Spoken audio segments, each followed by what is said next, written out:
Also, it helps us call attention to an individual from our community who is an exceptional leader, who has made significant contributions to our community, and who inspires excellence in others.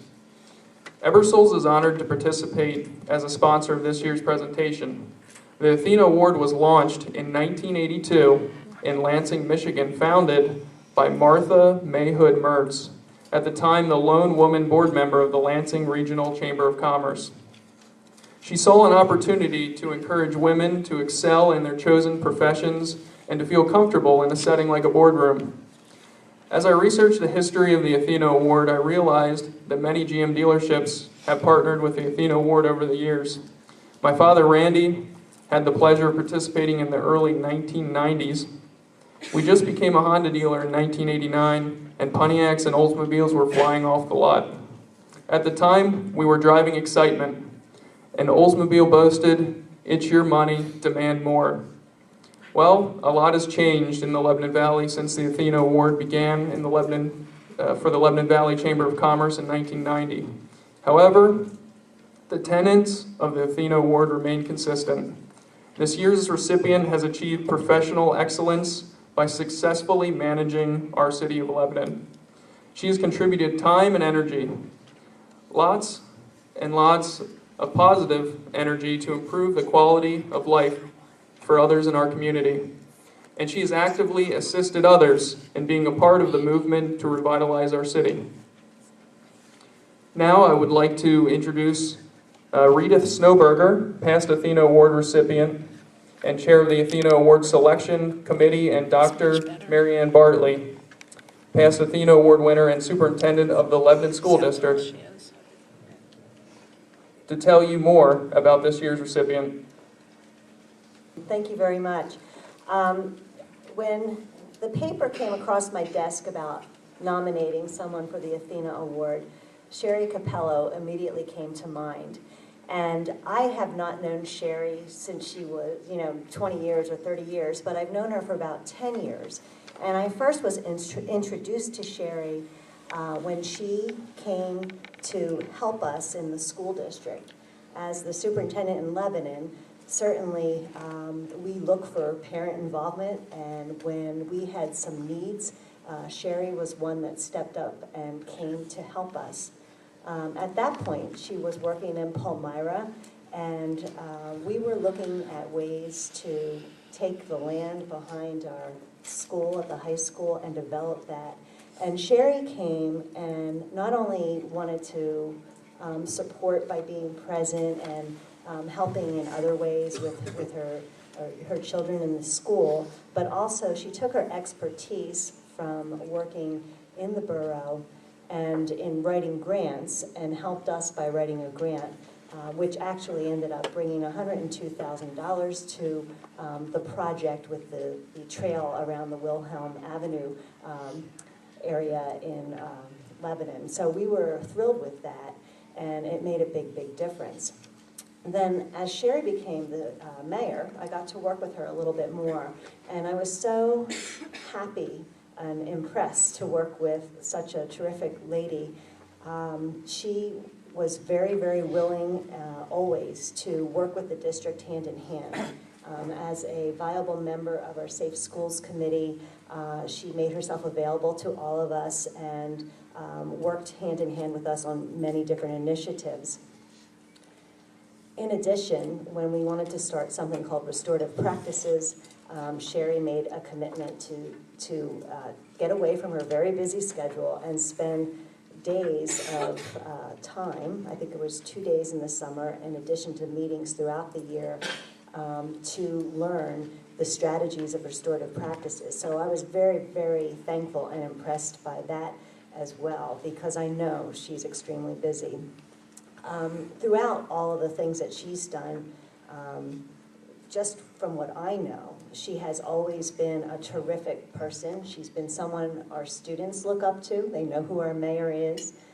She's helped us by judging things, whether it was the democracy celebration or a spelling bee, whatever it might be. She makes herself available to us and has just been a terrific lady. I know that there are many of you that know Sherry in many different capacities. That's the only way that I really know her, but she has made an impact on many people in our community, and I can't think of anyone more deserving. So I was thrilled to see that she was the one that was selected for this award. Randy mentioned this morning that in our society, the "what's in it for me" attitude is a big problem, and those words never crossed Sherry's mind, I know. And she's a terrific person, and we're so thrilled to be able to present you this morning with the Athena Award. And I'm going to ask you to come forward.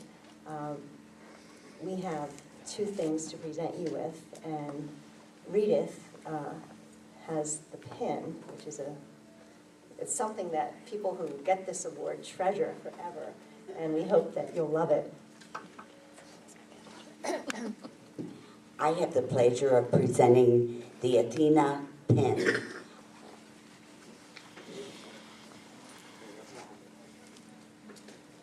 And on behalf of the Lebanon Valley Chamber of Commerce and Ebersole, I'd like to present the Athena Award to your Honorable Mayor, Sherry Capello. Congratulations.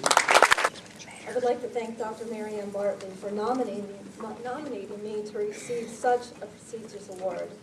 I would also like to thank the Lebanon Valley Chamber of Commerce Athena Committee for selecting me as the recipient. I am truly humbled and honored to become a member of a much respected group of women. However, I would not be accepting this award today without the help of many others in my life. When a person is in the market to buy a house, he makes his assessment based on the physical size, the floor plan, and the amenities that serve his particular needs. The truth is, the most important part of the house is hidden from view, which is its foundation. I say that because a house can be no stronger than its foundation is. The same thing can be said about our personal life. It must be built on a strong foundation. I have stated previously that home is where your story begins. My story, the building of my foundation, started with my parents, Earl and Judy Moan. My dad believed in discipline, responsibility, and ownership of our actions, commitment to family, and good work ethic. My dad never missed any of my field hockey, basketball, or track events. He showed me that parental support is instrumental in building a strong foundation. I have tried to possess those same qualities with my kids and to all the kids I was and am involved in with the Lebanon School District. My mom was the nurturer. She is the one that would sneak me a snack when I got sent to my room without supper. And yes, there were a few of those nights. She is the one that taught me to never give up, no matter what. There is always hope, and God is there to lean on and to pray to. She is the one that kissed away the tears and showed me how to love freely. My parents taught me to believe that I can be whoever I want to be. The design of my house, my life, was my own to build. In building my life, I experienced my fair share of heartache, like many others have. But because my foundation was solid, it supported me throughout those times. That is why I believe it is so vitally important to give back to the kids in our community. A strong foundation carried me through college and the start of a rocky career in the mid-'80s, when the first 3 private companies I worked for went bankrupt or consolidated operations to a different part of the country. That's how I got started in local government. Government was a stable employer back then. I first worked for the county as a zoning officer. I was there for about 10 years, and then desiring more responsibility, thanks God, I went to work for Palmyra Borough. I was hired as the assistant borough manager, and after 4 months became the borough manager. I worked there for almost 11 years. That was the job that influenced my career. At the time, Representative Mari Gingrich was the president of council, and with her experience and support, I was able to realize that women in leadership can make a difference. Thank you, Mari. The construction had been started. I later joined the ranks of Derry Township Community Development Department as the assistant director, and although I loved my coworkers, I was bored. I went from working 60-plus hours a week to 40. I wasn't called in the middle of the night regarding snowstorms or sinkholes. I wasn't responsible for an entire town. So when I was asked to consider running for mayor of the city of Lebanon, I seriously gave it consideration. My husband, well, let's just say he thought I was crazy to take a pay cut to work more hours, but he stood by me and continues to stand by me. He is like the job foreman, overseeing things on the home front, so construction doesn't stop, no matter what the obstacles. Being mayor is a major time commitment. I believe it also takes optimism, a responsibility to do the right thing, and it takes collaboration from others, a lot of others, and a lot of you are sitting right here. That's where my staff also comes into play. Chief Wright, Deputy Mayor Debbie Gates, Cheryl Gibson, our city clerk, Gordon Kirkessner, Public Works Director, Dwayne Troutman, the Fire Commissioner, a lot of great people. They've supported my goals, they've improved upon my ideas, and they've committed themselves to my vision for this city, and I thank them for that. Together with many individuals and organizations who have partnered with the city, we have been able to shore up our foundation so that our city can also design its own future. Blueprints are being created, and we have work to do, but I do believe we will build something beautiful together. And so with that being said, on behalf of my parents, my husband, my family, my staff, and to those who believe in the city of Lebanon, I accept this award for all of us. Thank you.